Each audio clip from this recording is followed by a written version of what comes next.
لە پاڵ هەموو قەیرانانەی بەرۆکی خەڵکی هەرێمی کوردستانی گرتووە و دەسەڵات بێباکە حکوومەتی عێراق لە چەند ڕێگایەکەوە دەیەوێت هاوکاری خەڵکی هێژار و کەم دەرامەت بکات کە بەشێک لەو هاوکاریانە لە ڕێی فۆرمی خۆراک و سەبەتەی خۆراکەوە وڵاتیانی هەرێمی کوردستانیش دەگرێتەوە. بەشێک لە وڵاتیانیش پەیامی جیاواز ئاڕاستی حکوومەتی عێراق و دەسەڵاتی کوردی دەکەن.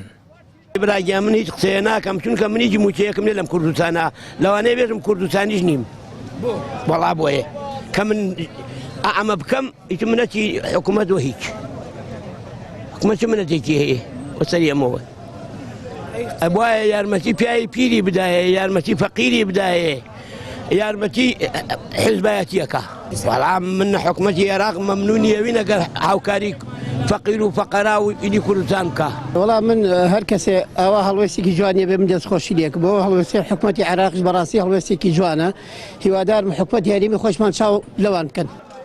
بڕێر وایە حکوومەتی عێراق بۆ پێشوازی لە مانگی ڕەمەزانی پیرۆز دوو بەشە خۆراک بەسەر وڵاتیاندا دابەش بکات. ئەمە لە کاتێکدایە گرانی شمەک و کاڵا هەرێمی کوردستانی گرتووەتەوە.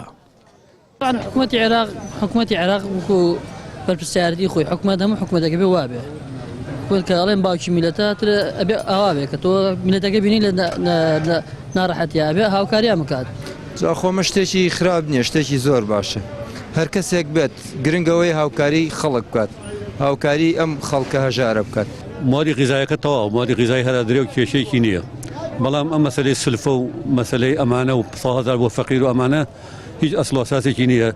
مستەفا کازمی ئەوێت دەرچێتەوە دەرناچێتەوە ئێستا بەدیلیشی بۆ دانرا بۆ مۆزوعەوە بۆ حملەی علامی خۆیەتی کورد خۆی بە بەرنامە بە پلان تعریبی کوردستانی کردو وای کردووە لە خەڵک تاک ئینتیمای نەمێنێ خواخوای بێت نەک عەرەبێک هەر کەسێ بێ حکمی بکات و حکمێکی عادیل هەر کەسێ بیکات زۆر شەریفانەترە زۆر چاکترە لەوەی کە کەسێکی خۆت هاونیشتیمانێکی خۆت حکمێکی ناعادیلانە و دزی بکات لێت. حکوومەتی عێراقی ژاوشەوەی هەرێم لە سەدا 95 داهاتی پشت بە نەوت دەبەستێت بەڵام بەشێکی دەخاتە خزمەتی خەڵکەکەی بەڵام حکوومەتی هەرێم ڕۆژ لە دوای ڕۆژ لە سەرجەم داهاتەکان ناشەفافتر دەبێت و تا نرخی نەوتیش بەرزتر ببێتەوە ئەو دەستی نوقاوتر دەبێت.